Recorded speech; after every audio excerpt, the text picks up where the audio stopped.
જય શ્રી રામ. હર હર મહાદેવ. ઘરમાં દુઃખ હોય ત્યારે લોકો દુઃખી થાય છે અને પડોશી દુઃખી હોય ત્યારે લોકો આનંદ કરે છે. ઘરમાં દુઃખ હોય ત્યારે લોકો દુઃખી થાય છે. દીકરા દુઃખી હોય તો દુઃખી થઈ જાય, દીકરી દુઃખી હોય તો દુઃખી થઈ જાય, પત્ની દુઃખી હોય તો દુઃખી થઈ જાય, માતા પિતા દુઃખી હોય તો પણ દુઃખી. પણ પડોશી દુઃખી હોય તો આનંદ કરે છે. બિરલા કોઈ હોય, 100માં 1, 1000માં 1 કે પડોશી દુઃખી હોય ત્યારે દુઃખી થતો હોય. બાકી તો પડોશી દુઃખી હોય તો લોકો આનંદ કરે છે. હા, પડોશી સુખી હોય ત્યારે લોકો દુઃખી થાય છે. પડોશી મકાન બનાવે, ઘર બનાવે, જમીન ખરીદે તો લોકો દુઃખી હોય. પણ પડોશી દુઃખી હોય તો લોકો આનંદ કરે છે. અને તુલસી બાબા કહે છે રામચરિતમાનસ में कि पड़ पीड़ा सम नहीं अधमाई. પડ પીડા, બીજાને દુઃખ આપવું એ સૌથી મોટું પાપ છે, અધર્મ છે. કોઈ બીજાને દુઃખ આપતો હોય એ મોટું પાપ છે સાહેબ.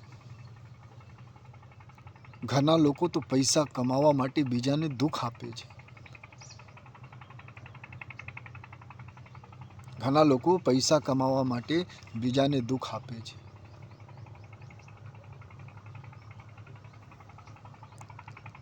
અને ઘણા લોકો એવા છે જગતમાં જે પેટમાં ભલે અડધો રોટલા ખાતો હોય, બીજાને મદદ કરતા હોય, માણસને મદદ કરતા હોય, સમાજને મદદ કરતા હોય. ઘણા લોકો એવા છે પૈસા કમાવા માટે બીજાને દુઃખ આપે. કોઈ મનુષ્ય ભલે રોગી થઈ જાય પણ ભેલસેલ કરો પૈસા માટે ને, બીજાને દુઃખ. અને કસમ ખાતો હોય દીકરા દીકરી ભગવાનની કે મારું વસ્તુ શુદ્ધ છે, ઘી શુદ્ધ છે, તેલ શુદ્ધ છે, ચોખા શુદ્ધ છે, એડવર્ટાઇઝ કરતા હોય. પૈસા માટે કલાકારો ગુટકા, તમાકુ, માવા વેચે છે. સમાજ ભલે ગર્તમાં જાવે. આ પર પીડા છે, બીજાને દુઃખ આપવાનું એ સૌથી મોટું પાપ છે. પણ પૈસા માટે લોકો એટલો પાગલ થઈ ગયા છે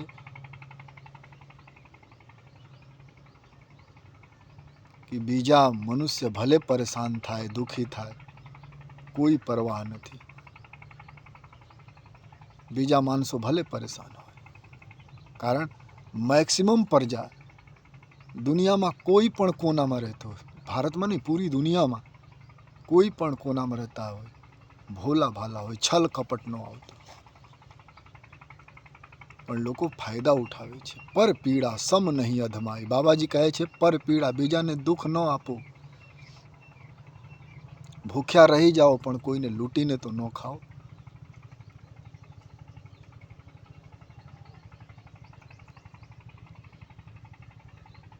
બીજાને લૂંટીને ન ખાઓ, બીજાને છેતરીને ન ખાઓ, ભલે ભૂખ્યા રહી જાઓ.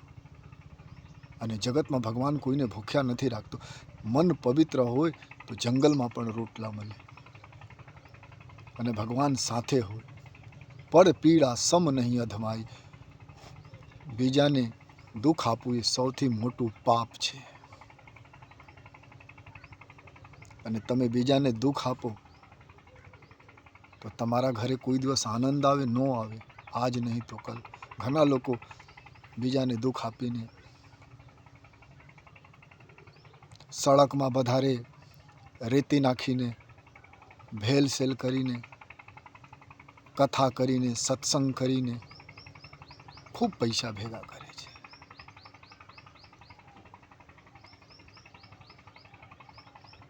પણ 40 વર્ષ 50 વર્ષ ખબર પડે મારે તો બીપી થઈ ગયા, ડાયાબિટીસ થઈ ગયા,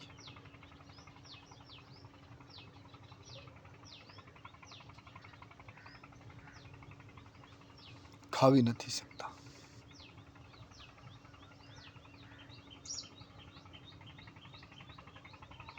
જે પવિત્ર કર્મ કરતા હોય એની ચિંતા ભગવાન રાખે છે. જે અપવિત્ર કર્મ કરતા હોય એને પણ ભગવાન ખવડાવે છે, અને તમે પવિત્ર કર્મ કરો તો ભગવાન તમને ન ખવડાવે?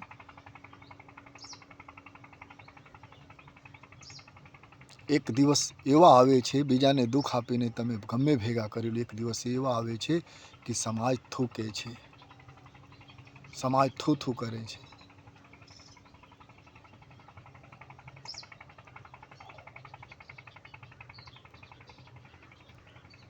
સમાજ થૂ ન કરે ક્યારે સંભવ હોય? જ્યારે બીજાને દુઃખ ન આપો, પર પીડા બીજાને કોઈ દિવસ. અને નરસિંહ મહેતા પણ કહે છે, વૈષ્ણવ જન તો તેને કહીએ જો જાને પીર પરાઈ, જે બીજાના દુઃખને સમજતો હોય. કોઈ બોલે ન બોલે ના પછી માણસ ભૂખ્યા છે એ સમજી લે, પીર પડાય, એ વૈષ્ણવ છે, એ મનુષ્ય છે, એ પુરુષ છે, એ ઇન્સાન છે, એ મહાપુરુષ છે. અને યાદ રાખજો, પર પીડા આપવાવાળા દુનિયામાં કોઈ દિવસ ન લોકોના દિલમાં રહે, ન લોકોના મનમાં રહે. એ હંમેશા નફરતના માધ્યમ બની જાય. પણ જે બીજાને પીડા ન આપતા હોય એ મનુષ્ય હંમેશા બીજાના જીવનમાં રહે છે.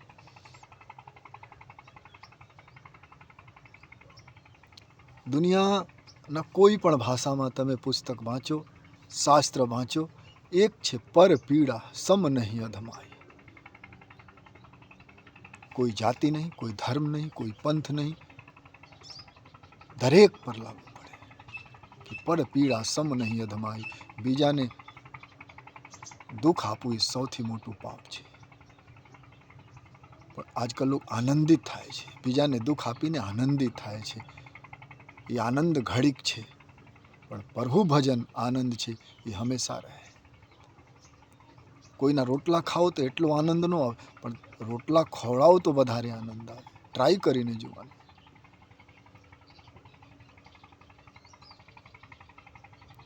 તમે કોઈના ઘરે ખાઓ તો એટલો આનંદ ન આવે, કોઈ પણ હોય એ યાદ રાખજો અને ટ્રાય કરજો. તમે કોઈના ઘરે રોટલા ખાઓ એટલો આનંદ ના આવે જેટલો આનંદ આવે તમે કોઈને રોટલા ખવડાવો, બહુ આનંદ આવે. અને જેટલા દેર તમારા ઘરે કોઈ ખાતો હોય, ભૂખ્યા તરસ્યા પ્યાસા, એટલા દેર તમે જે આનંદમાં રહો છો ને એ આનંદ પ્રભુ આનંદ છે, હરિભજન જેટલો આનંદ છે. અને સમજો તમે જીવતા સ્વર્ગમાં છો અને પરમાત્મા તમારી સાથે જ તે પલ. કારણ પરમાત્માથી દૂર રહીને કોઈ આનંદ નથી કરી શકતા જગત. પળ પીડા સમ નહીં અધમાઈ. બીજાને દુઃખ ન આપો, બીજા સાથે પ્રેમ કરો.